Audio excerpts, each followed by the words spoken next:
Hello, my name is Scott Powell. I'm a senior fellow at the Discovery Institute, and we are fortunate today to have Bill Perry with us.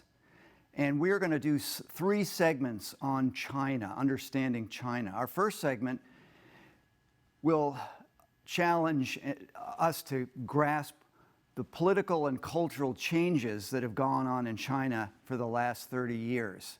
First, Bill, let me ask you, how did you get involved in China, and what's your background? Okay. After graduating from Columbia Law School in '78, I went to work in D.C. and then for a law firm in Japan. I thought I was going to be concentrating on Japan.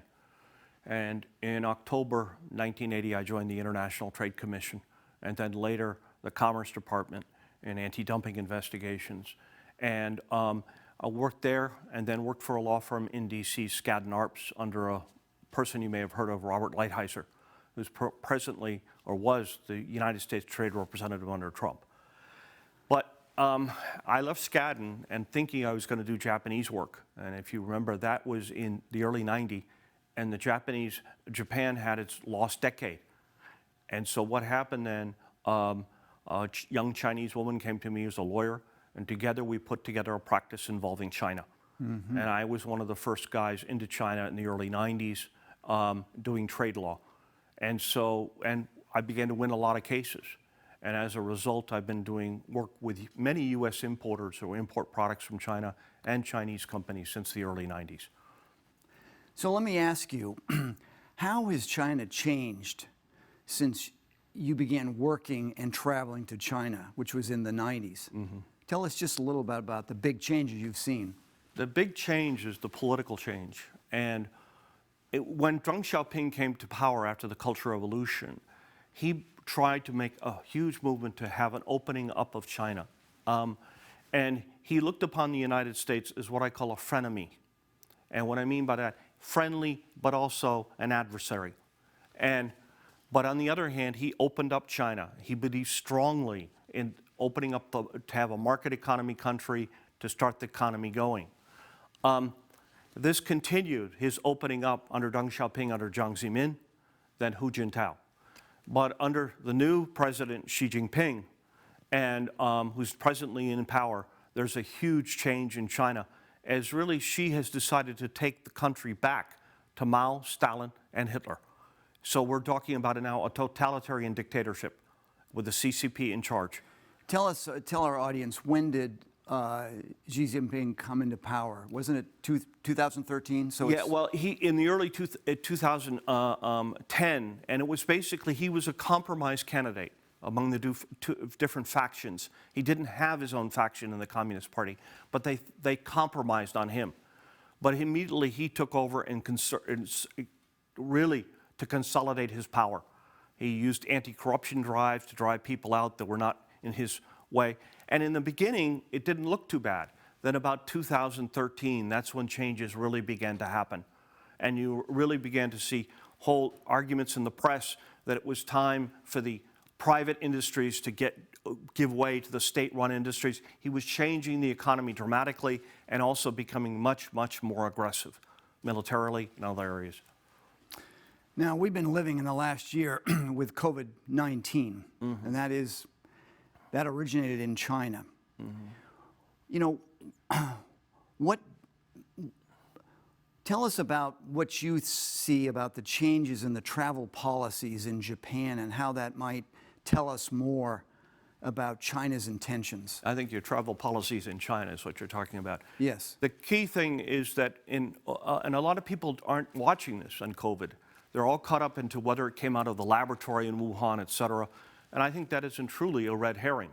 The bigger issue is that in January, around January 23rd, the Chinese government, the Chinese Communist Party— That was last year. Yeah, last year in 2020, stopped all internal airplane flights in China. They stopped all internal movement in China, but intentionally allowed the international flights from China to go to Europe, Canada, and the United States. January 31st is when Donald Trump put his travel ban in place. To Europe, the Wuhan people went into the northern part of Italy, into Milan, because they were there on a leather trade. Also, there's a Belt Road Initiative up there. And that is where Europe got hit big time. Now, why would they do that? Why did they decide to send the international flights out? Well, the reason they did is one person was saying, if China's going to suffer, the rest of the world is going to suffer. And so they really look upon us as their adversary. And this is another way of making us pay. Let me go a little bit further. Do you think China saw the lockdown and the fear that was created by COVID as an opportunity to create mischief in America? They knew an election is coming. What's your honest opinion about that?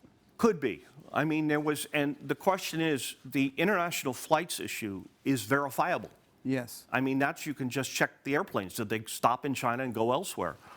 As to what the reason is, nobody has, this is why I think the mainstream media has missed the point. They never really investigated what happened. Why did this happen? The WHO isn't asking that question. Why did you stop the flights internally in China but let the international flights go? Was this a strategy? It could have been. And that's the point. You never know with China. It's layers through myths. And sometimes it's hard to understand. So tell me about, you have a lot of friends, and your wife, Pam, is Chinese, so she has a whole range of other friends. Tell us about what your Chinese friends are saying about what has happened in America. Well, first, understand that what my Chinese friends are saying is many of them are so upset with Xi Jinping. I'll give you an example. In mid-2000, I helped set up a law office in Beijing for Garvey, Schubert, and Baer. One of my partners was a lawyer working with me there. And he was so excited about the opening up. This was the beginning of the change in China. And now he lives 10 minutes away from me in Bellevue, Washington. Why did he leave China? By the way, he's a U.S. licensed lawyer, but is originally from China. Why? Xi Jinping. And people realized there was enormous change in China with Xi. And he was closing the country down and moving, as I said, to Mao. He wants to go back to totalitarianism. And this is what's going on. Xi thought for a long period of time the problem with the private industry, 80% of employment is in the private industry in China. And there were lots of entrepreneurs, Jack Ma for Alibaba, people in front of Baidu, et cetera. And what happened is he felt that the private industry would overshadow the Chinese Communist Party, and nothing can overshadow the Chinese Communist Party in China. And that's why dramatic change. So have those changes meant that many of these private entrepreneurial companies are now under the... They're controlled. Under the watch and control of the Chinese Communist Party? Jack Ma is gone from Alibaba. In fact, he's missing now. Nobody can find him. The people who ran Baidu, they're gone. Tencent, all of them have been taken over by the Chinese government. So you're no longer working with private entrepreneurs on the other side in China. You're working with the Chinese government when you deals with Baidu or Alibaba or somebody else. Mm-hmm.